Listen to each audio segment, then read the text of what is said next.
So here's one easy thing that I used to do as a parent. I used to do it as a teacher. It's super easy, doesn't take any skill whatsoever. And it's start your class with a positive prompt. And it could be, and then you can even do little brain breaks in the class for prompts. And stop and say, what's too good? What is one good thing that happened today? What's one thing you're proud of that other people don't know about? Or what's one thing that makes you super special? Or turn to your partner and pay him a compliment.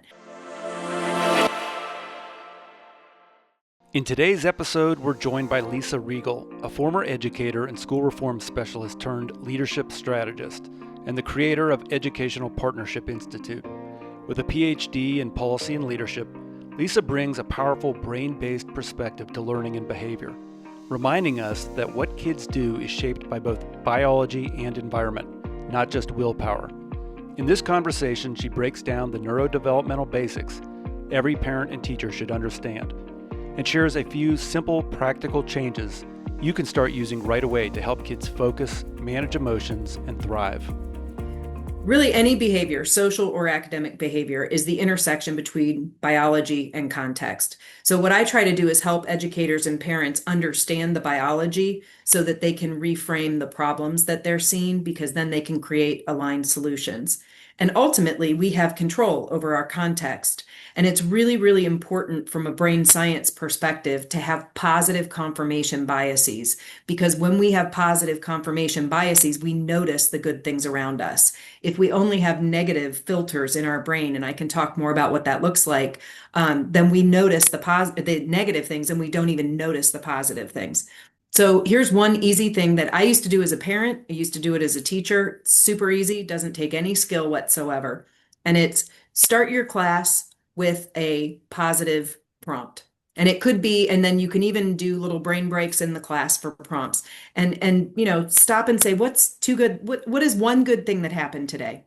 What's one thing you're proud of that other people don't know about? Or what's one thing that makes you super special? Or turn to your partner and pay him a compliment. And it's that intentional positioning of positive experiences, because that biology, if I have positive associations with your context, your classroom or your home, then I'm going to notice the positive things and I'm going to be more emotionally and intellectually safe and willing to take some risks. So that's a super easy one. The second super easy one is take what you teach and chunk it. So you don't have to change your planning, you don't have to do anything, but I call them learning sprints. So do like 10 minutes. So you say, okay, we're going to do a learning sprint for 10 minutes. During this sprint, I'm going to be talking to you. I'm going to be giving you instruction. So the expectation is that you're going to be quiet, you're going to take some notes, and you're going to really focus on what I'm saying. So you spell out the expectations. And then you put a timer up so the kids can see it. And, if you're a kid who struggles with focus, or even a person, like when I do professional development with teachers, and I know you do as well, if you go on for too long, they start talking or they get on their phone or they do something. We need to have brain breaks where our brain is just not set up to be focused for 50 minutes. So building that in a proactive way. So you do a learning sprint and then you say, okay, that was great. You guys did what you were supposed to. Now we're going to take a 2-minute brain break. Turn to your neighbor and tell them something nice about your day. Turn to, and then you can infuse those positivity prompts, or you can have even stations. You can say, okay, we got 3 minutes. You can draw, you can listen to music, you can have a conversation, you can have it more like free flowing. Using learning sprints has been amazing in the classrooms that have started using it. The kids are able to focus and they actually get more done because they're doing focused sprints, and it's aligning with how our brain needs attention. Start with a positive prompt so they get in into a positive mindset, and that shifts everything. And then the chunking and the learning sprints. That's fantastic. I would imagine this takes some time to implement. You can start right away, but over time, the students and your children will come to expect these. And if you follow them, you're setting up a natural rhythm to how you teach or parent. Yes, and the really important thing is that that it takes time and repetition to build an automatic pathway in the brain. So when you first try it, kids might not be real good at staying focused during the learning sprint. So that's a teachable moment to stop and say, hey, wait a minute, we're going to have this brain break in a minute. I just need your focus for 3 more minutes, and what it does is it teaches that brain how to shift focus from one thing to another. It also teaches the kid how long is 10 minutes and what can I accomplish in 10 minutes. And I hear teachers complain all the time about executive function. Those are executive functions. How do I plan and organize so that I can get my goals accomplished in this 10-minute chunk? But chunking it makes it less scary and boring and overwhelming for students because they can all give you that short moment of attention. So So over time, shifting, you're actually building the executive function. that's Yep. beautiful. Yeah, one of the activities we sometimes will present when we're doing a teacher training is how long is a minute? Yeah. And we'll have them close their eyes and open them when they think that a minute has elapsed. And some are at 40 seconds and some go on for almost 2 minutes. So that time awareness is different for everybody. Yeah. Well, and I think, as teachers, we tend to love what we teach, but every kid in the classroom doesn't love what you teach. I mean, they might be like, okay, I know I have to learn this, but it's not a passion for them.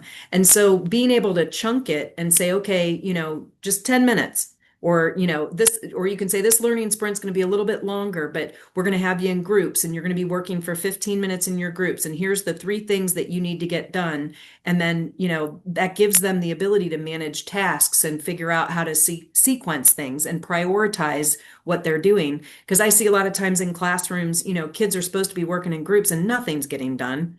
And so we waste a lot of time by trying to do these big, long blocks of focus that people just aren't really wired to do. This is great because it gives two strategies or two approaches that teachers and parents can do. So the power is within themselves to establish this context. But as you just said, in establishing and practicing that over and over, the kids are learning the executive functioning skills as well. Yeah, yeah. And another thing for parents that's a super easy thing to do. I learned this from my daughter. My daughter's 23 now and she's doing great, but she was an anxious teenager and it was really hard because I'm a fixer. So she would be anxious and I would start firing at her solutions. Well, you could do this or you could do this. And what I realized is I was ratcheting her up all the way because I was trying to solve that problem. So one thing I started doing, the first thing I did was when kids go through puberty, their brain goes through kind of a sloughing period where it says, we've got a whole lot of half-baked neural connections, so we need to kind of clean house a little bit. So it happens when you're just entering puberty and then again in your early 20s. And when that happens, they lose the ability to read facial expressions. So basically, teenagers can read happy, sad, mad, and they go to a real basic facial expression. So think about being a teenager and how many adults are worried or concerned or feeling empathy for you or whatever it is. And if they're reading all those things as angry, then it escalates the situation. So I always tell parents, name your face, and teachers too. I'm not mad at you. I'm just really worried. And then the second thing is when your kid's really blowing up or shutting down or frustrated, instead of trying to solve their problems, ask the question, do you need to vent and have me listen, or do you need some help solving a problem? And what I was amazed by with my daughter was when I converted to starting to ask her that question, first of all, we didn't get in a fight. And second of all, I let her rail on and I would just ask questions like, well, what do you think you should do about that? Or what's your plan for that? And she would figure it out herself. She just needed somebody who was loving and safe to just spew out all the rage she was feeling. And it gave her confidence that she could solve her own problems. And then sometimes she'd say, okay, I'm done venting. Now, can you help me figure this out? And then I'm helping her figure it out. It made a game changer in our relationship and in her own self-confidence that she could manage her life. That is such a great point. Yeah, I guess as fixers, It's as hard. parents, yeah, and teachers, it is hard just to stop talking and to reflect back and allow them to share what they're experiencing, what they're feeling, and let them sort of work through the answers to their own problems. It's Right. hard to do. It's kind of counterintuitive, but it also makes perfect sense. Yeah. Well, and I think the other thing is when you understand the science behind what's happening in your head when you're stressed, it doesn't make any sense to talk to your kids or spouse or anybody else when you're upset because the way the brain works, 80% of the brain is below our nose and it's unconscious. It's our limbic system. It is there to keep us alive. It's there to look for danger. It's pre-wired to look for danger and then to set off our stress response so we can become safe. When our brain decides that we are in danger, and it can be danger like I have a zit on my nose or I literally have somebody chasing me with a knife. It doesn't matter. If it hits that panic button really, really hard, then it basically tells the part of our brain that makes us human, that's conscious, that reasons. It tells that brain, go get a cup of coffee. We're in trouble. Let our brain take over. And when we're safe, we'll let you back in. And so I see so many times in schools that we're trying to talk to people who are not regulated, and you have to be regulated before they can process. And the other thing too is when we start saying, well, what were you thinking? That's a dumb question because they weren't. Their limbic brain was doing all the thinking unconsciously, so they cannot answer that question. And then they feel guilt and shame because then they know they did something wrong. It's like if you get in a fight with a spouse or a friend and then you calm down and you're like, why did I say that? That's not who I am. I'm not that person, right? It's happening to kids all the time. And when they're out of control, they're doing things that later they're like, it was dumb. I don't know why I did it. But now they're like defensive about it. And you're telling them that it was a choice that they made. And it's like, well, wait a minute. If we can teach kids about their brain, then we can teach them tactics so that they can increase the traffic from the thinking part to the limbic system. And I always tell kids, your brain's like a giant company. So just like you have like at Amazon, you have a fulfillment, you have customer service, you have marketing. We have different departments in our brain. You, this is what makes you a human and makes you unique is you're the CEO, and that's where you have your character and your morals and your decision making.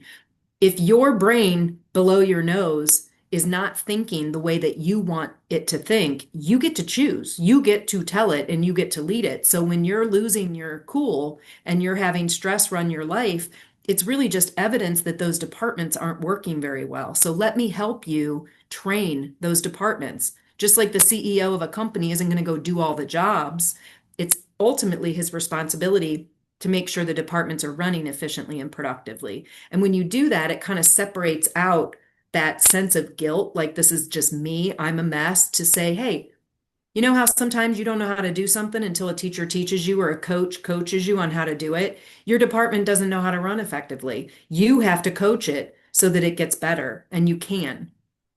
So for teachers and parents, maybe another tip, it sounds like what you're sharing is avoid that question, why did you do this? Or why did you just do that? Because Mhm. that puts them into that fight or flight mode, which makes problem solving and processing lock up so that they're trying to maybe I know with kids with ADHD, they maybe reflexively lie or say something else because they're just trying to avoid being in trouble. Right. Well, and I think the better question is, what was your brain telling you? Because there's all this thinking going down in this bottom part of our brain, and then it tells us, it sends messages up that become our perception of reality. So instead of saying, what were you thinking? You say, what was your brain telling you? And then the kid can say, well, my brain was telling me that they were being mean to me. Okay, well, what did you see that made your brain think that? And then it's like, well, he turned around, and this was actually a real example. The kid turned around and started laughing at me. And I said, oh, I said, well, I said, I was in the room when that happened. And I said, did you notice that a book dropped behind you in the back of the class and those two were turning to see what the noise was? And maybe the one kid told the other kid a joke and he just got it and you happened to be in his eyesight. And I said, if that was the true story, what would you have done? And he's like, nothing, because it wasn't about me. And I said, do you think maybe we could tell your brain that it needs to get more information before it attacks? And he was like, yeah, I guess it could. And again, it's not, you overreacted. What's your problem? You shouldn't think that, because then that just ratchets up a self-talk of like, I'm a loser or I'm dumb or I'm, out of control. So you can use the brain science to really become an ally instead of an adversary in the middle of a conflict. What was your brain telling you? That's a fantastic question. We can kind of commit to our Yep. uh, our tools that we use right away in the classroom. Maybe if we don't know what else to say or do, we can just go with that Whatever I'm question. telling you. The other Fantastic. thing too that I tell teachers is it's really worth the time to be explicit about teaching the brain. So one thing I do, and I've done this with kids from kindergarten all the way through high school, is we'll go through and do a kind of a triggers worksheet. So I'll say, okay, what are the things that you don't care at all, and what are the things that make you like want to explode? And I have a whole list of things like loud classrooms, big spaces, uh, being late, receiving feedback or constructive criticism, or being told that I have to do something I don't want to do, or things like that. And then we talk about that and we kind of share in the classroom, like who else gets upset about that. And the kids start to feel like they're not alone because they realize they're not the only one that bothers. But what they also realize is it doesn't bother everybody. So then you say, okay, so all of these things are just what happened. But the real question is, why did it upset you? So, what is the root fear that you have? And I always use the example I dysregulate when I'm late. I do not like being late. It makes me have a lot of anxiety. And I know why, because it's not lateness. It's because when I was a kid, my parents were divorced. My dad was always late. And I spent a ton of time in my childhood sitting on the front step waiting. So my brain made an association between time and worth and time and love. And so my body is dysregulating the same way it did when I was 8 years old and I was sad sitting on that porch, even though I'm in my 50s and I know full well that that's not why somebody's late, right? So having some self-awareness, I always say the three key ingredients to happiness and success: self-awareness, self-regulation, and self-control. And you can't have control and regulation without awareness. And so if we teach kids about what are those things that trigger in them, and then like in my case with being late, once I understood that that association was deep in my brain and it was impacting my perceptions, then I started to say, but that's a faulty assumption. It's a faulty association. So I, the smart part of my brain, who's me, I was able to send the message down and say, this is not that, right? So I need to decouple this association. And I still don't like to be late, but I don't get upset about it like I used to. And I also can be proactive because I know becoming late is going to dysregulate me. And for me, I don't want to disappoint people. And so I leave early. And I always tell my clients, if I'm not there 15 minutes early, then I'm in a ditch somewhere because I always plan ahead so I have that wiggle space because I don't like feeling anxious and so I can easily avoid it. So if kids understand those underlying fears and triggers, they can control better their life so that they don't put themselves in situations where they feel that way. I really appreciate you sharing that story about your own experience because I think, in addition to what you said and how it relates to student age or child and adolescent students, these neurodevelopmental profiles and the experiences that we have, those carry over into adulthood, don't they? Yeah. Well, and I have a new leadership book that's out called Aspirations to Operations, and it helps leaders understand the brain science of the adults that they're leading, and it gives them a framework to help make transformation stick. And one of the things I talk about that is, leaders deal with conflict all the time. So say you and I are in conflict, and I go to my principal and I say, he is just constantly needling me. Nothing I do is well, blah, blah, blah, blah, right? And I'm mad at you. And you were giving me feedback and you love feedback and you take it and you enjoy it and you grow from it and it's not at all threatening to you. But maybe I grew up in a home where criticizing me was associated with negative emotions. Maybe I had a highly critical parent or something. And so understanding that the situation is not about you giving me feedback. It's about the emotional reaction my body is having when I get feedback. And so when you understand that, it changes the way you solve the problem. And I see a lot of principals, they'll try to say, well, what did you actually mean? They work on the surface, on the actual experience that happened, rather than going deeper and being like, hey, I appreciate that you really enjoy getting feedback. She's taking that as criticism. So, how can we communicate it differently to her so that she's understanding you're trying to help her? You're not trying to make her feel like she's not good at her job. And then that solves your problem, where the other one doesn't solve your problem. It just explains the situation, but I'm still mad at you at the end of the day. So a lot of the self-concept and the anxiety and the other feelings that we have in childhood and adulthood sounds like what you're saying is a lot of this can be rooted in those neurodevelopmental issues. Absolutely. And it's not just our families. I mean, our brain learns about the world through our family because obviously we spend a lot of time with our family. But there's other social contextual things that impact us. So for example, when I grew up, I watched Little House on the Prairie and I watched Saved by the Bell and I watched shows that were about like wholesomeness and apologizing when you make a mistake and community coming together to help each other. And that became part of my worldview because repeated themes in the media I consumed. Kids today, it's you and I are going to get together and we're going to manipulate her so that we can kick her out, right? So the worldview in our media is mean. It's mean and it's lie and power and overpower and make other people feel bad. And that becomes a filter in our brain through which reality passes. And so kids are looking for where somebody is out to get them versus looking for where somebody's out to help them. And then you look at social media and it's the same kind of thing. It's just negativity and kids spend way too much time on it. And the other thing with social media that is a real problem I don't hear people talk about is when I'm on social media, you think of the risk and reward for engaging in something. I can throw a cancer ribbon up in my profile and I can get 4,000 dopamine hits, and I didn't have to do a thing. So it's low risk, high reward. If you and I are in a brick and mortar space and you trip and fall and I help you up and pick up your books for you and you say thank you, I get one. So altruism and this idea of putting yourself out there to help people is not biologically rewarded in the same way. So it's really important that positivity is not just hippie hooey. It's really important, like we need a context where we're giving dopamine hits and gratitude and appreciation and support because we have to compete with an environment outside of us that's giving them way more of that for doing nothing and sometimes for doing negative things because they're getting positive attention for that. And then we have, we don't spend time with families around a dinner table.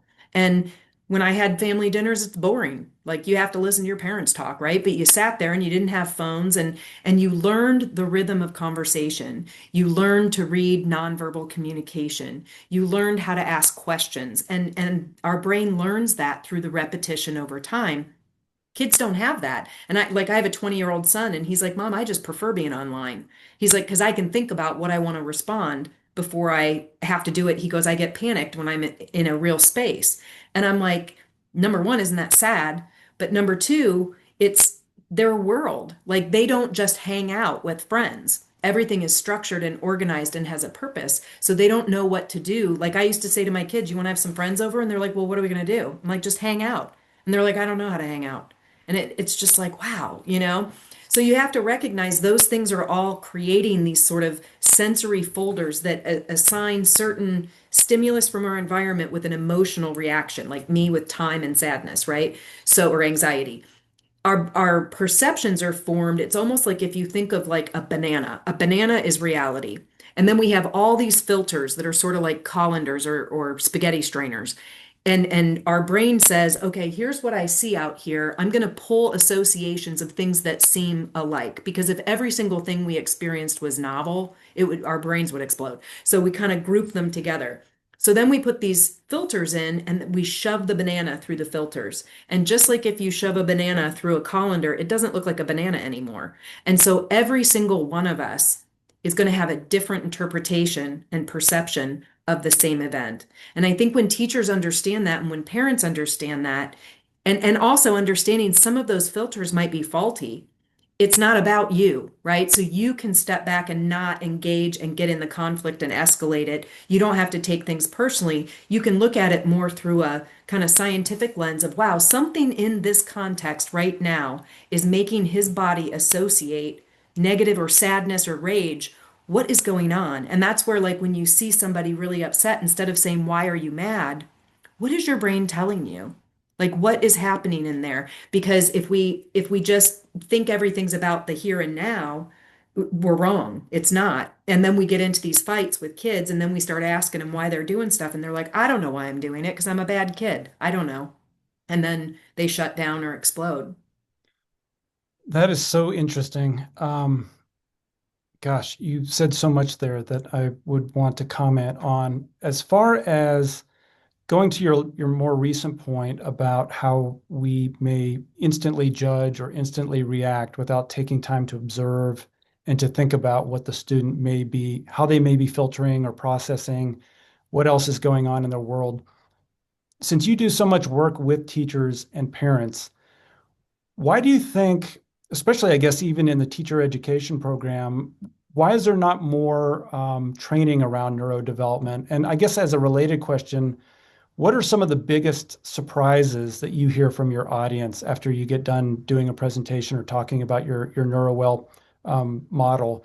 What is it that really surprises it or shocks them about this way of thinking?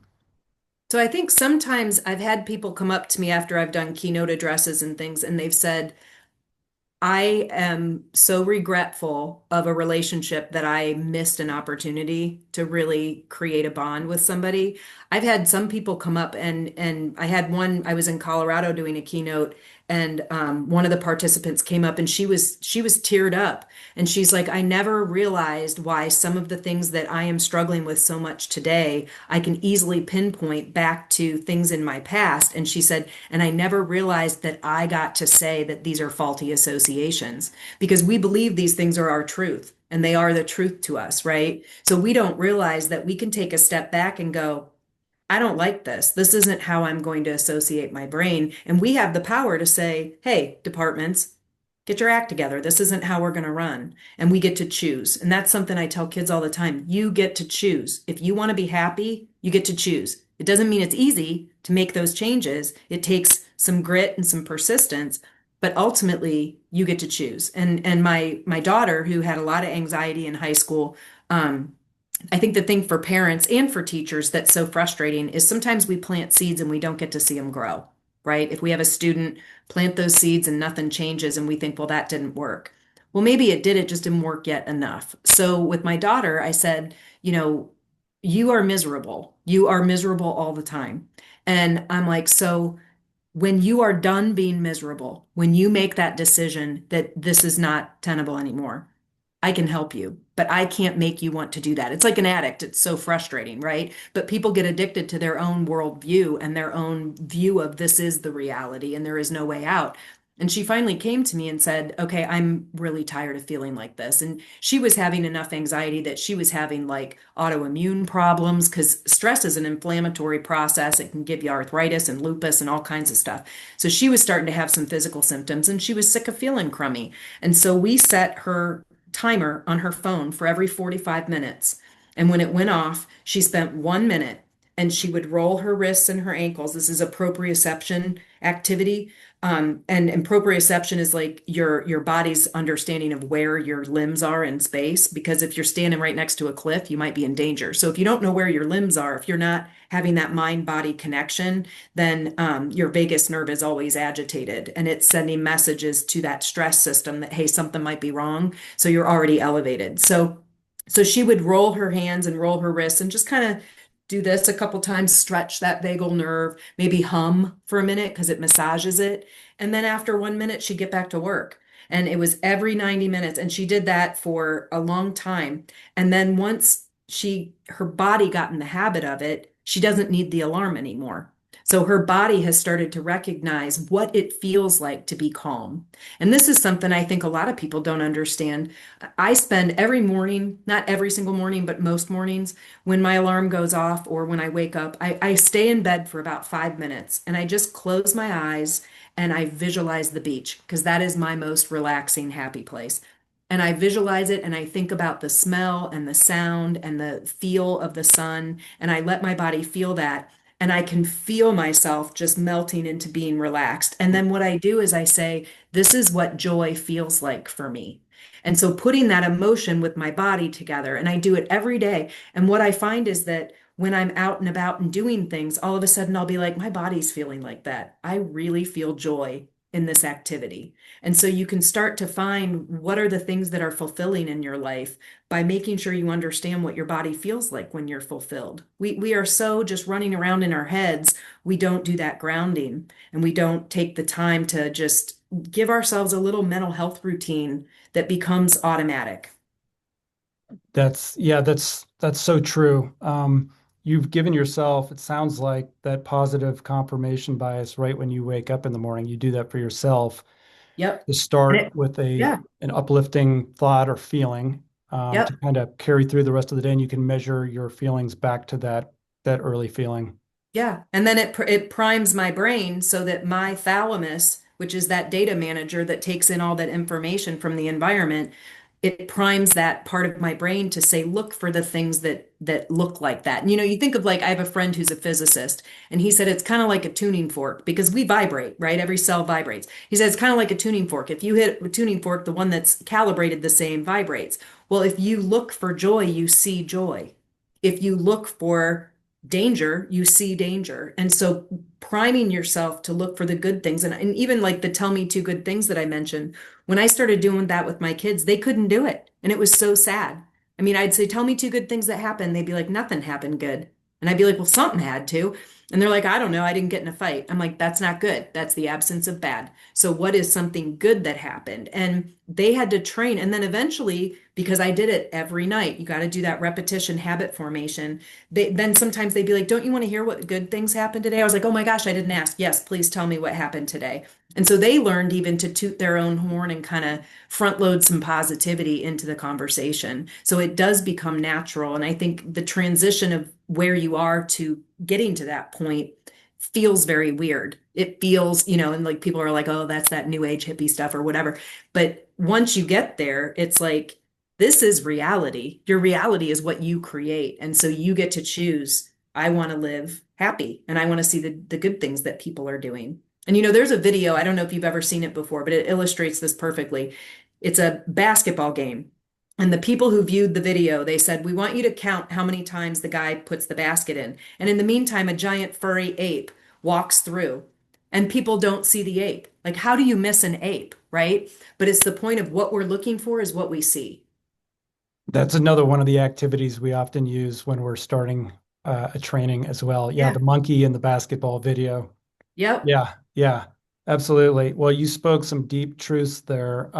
So it sounds like another approach that parents who are listening to this can use is when they pick their kids up from school today, they can ask that question. What is Right. something funny that happened, or what was something that Yep. made you feel joyful, or something like that. Yeah. Well, and the other thing I used to do when I was a teacher, because, I've had teenagers, they come home and you try to have informed conversations with them, but you're like, how was your day? Fine. What'd you do? Nothing. And they go in their room. So even when parents are trying, it's hard. So as a teacher, I was like, I can give them a little nugget to talk about. So I used to teach Romeo and Juliet. And when you teach freshmen for 9 years and you have four sections and you have to go through Shakespeare for 9 weeks, it's mind numbing. So I always get really excited when they're dead because I know we're almost done. So I would send a message home to the parents and I'd say, they're dead, and Mrs. Regal's going out for a steak dinner tonight. Ask your kid about it. And then the kid would get home and the parents would be like, who's dead? And they were like, what? And they're like, why is Regal going out for dinner? And they'd be like, oh my gosh, because Romeo and Juliet died. And it just is a fun kind of way to start conversations. Or I'd say, hey, ask your kid today in third period, this kid told the funniest joke and we like couldn't even get back to class. We were all laughing so hard. Ask him about it. And so just giving parents something positive instead of, how are your grades? Do you have all your homework done? Do just helping to foster that positivity can be super easy to do. That's brilliant. Everything you're talking about has a real component of fun in it. Yeah. And We learning should be fun. School should be fun. Life should be fun, right? And I think that what I try to do with the NeuroWell is I try to give teachers enough understanding of the brain. They don't need to be neuroscientists, but enough understanding to understand that biology and context. And then the stuff that I talk about doing, it's not hard. It just requires that you put a pair of glasses on and see your classroom and your context through a light of neuro-wellness. And then the stuff that you do, it's just simply like ask a question, divide up your class. It's super easy things with a huge impact.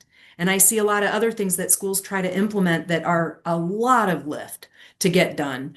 And they don't end up getting implemented well. And so they don't work. And then everybody's like, nothing works. You're doing such important work with this. It is a vital, fundamental issue, and it's important to understand. You've written a lot about this. As we talked about earlier, you do trainings around this. Do you want to just briefly talk about how you got to this place where you were interested in studying in this, and then what your NeuroWell methodology or model is? Sure. I was a teacher for 9 years. I was an administrator. And then when I went to do my doctoral work, I got my doctorate in leadership, and I was focused on the human side of it, the human system over the policy piece. And I started really studying adult cognitive development, motivation theory, engagement theories, and those are all social science theories. And then I started wondering, well, change starts in the brain. So, like, why are these theories the way they are? What's actually going on from a biologic standpoint? So, I started really digging into that. And that was really the impetus for starting to really focus on this NeuroWell piece.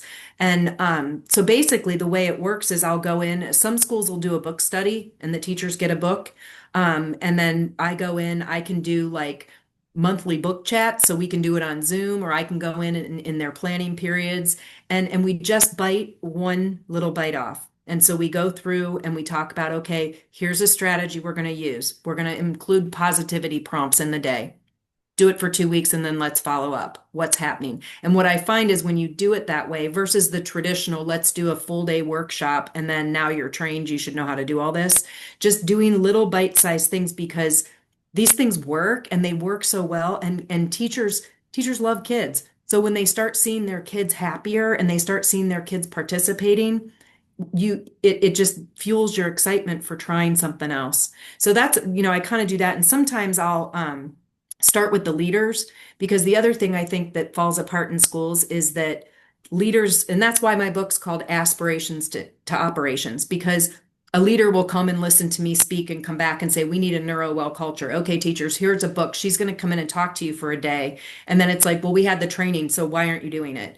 And so really working with leaders, and I have what I call the 8C framework. So I go through like culture, and then there's some planning C's about clarity and coherence and cadence. There's engagement C's around coaching and collaboration, and then there's sustainability C's around communication and celebration. And we kind of bite off each of those and put a true human focused strategy in place so that that transformation can happen and stick. And I just get so excited about it. I have a couple schools. I do a lot of work with at-risk schools or separate facility schools. I'm working in a prison right now with youth. And I just get so excited when I see, because teachers are exhausted and they're getting burned out, and kids are hard to deal with today. They have changed and it's difficult. But when you start to see that we can be different, we can do this differently, and they start to enjoy their jobs more, they enjoy each other more. It's just the most rewarding thing in the world. And I take usually maybe 4 or 5 clients a year that I'll go real deep dive, and I'm there every step of the way, working with the leaders, working with the teachers. And then some schools will do more like, we're going to do a book study and we just want you to pop in a few times, and the principal will lead the book study or a teacher will. Well, this has been so interesting. There were a lot of topics that I wanted to talk with you about today, and I know your book and your teaching and trainings cover kind of a wide scope because this is such a big and deep issue. I didn't get to, but maybe a few of them today. But maybe we can do this again because it's Sure. so important. But before we sign off, how can listeners find you? What do you want them to know about you and connecting with you and so forth? Sure. Well, they can find my books on Amazon, and I'm on LinkedIn. So link up with me and on LinkedIn, and then they can follow as podcasts come out and things. I post those so they can hear more about it. And then I have a website, lisariegel.com. And then I also have my education focused website is EP Institute. It's educational partnership. So epinstitute.net. And so they can find more of kind of the education piece of work, and my other website, because I do training in corporate America as well. Great. And I will put those links in the show notes. As we're wrapping up, is there any last point or one thing that you want listeners to take away from this or to remember about you that would be helpful for helping their kids listen and learn and feel better? Well, I think that the biggest message that I try to say is that happiness is available. It's available. And but it takes a concerted effort to have a repeated routine to help ourselves because our brain is fighting against us. It's looking for danger. It's programmed that way so that we stay safe. So we have to build pathways in our brain in a very intentional way so that we don't fall into doom scrolling and despair. And it's a challenge, but it can be done. And it starts in the home and it can be fostered in the schools. And when our goal is not student test scores, when our goal is developing human beings, it becomes a no-brainer.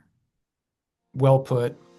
Thank you very much for coming on and sharing this information. And like I said, we should do this again because we only touched on the tip of the iceberg and there's so much more to talk about, but we really appreciate your time today. Yeah, for sure. Thank you for having me. I'd love to come back. That's it from us today. As always, you can find more information as well as resources on our website, individualmatters.org. We hope you'll join us at the next podcast where we'll continue to explore topics around successful living, learning and education, and child development, and share ways to help you live a more positive and fulfilling life. The preceding information is not intended to provide or serve as medical, clinical, or educational advice.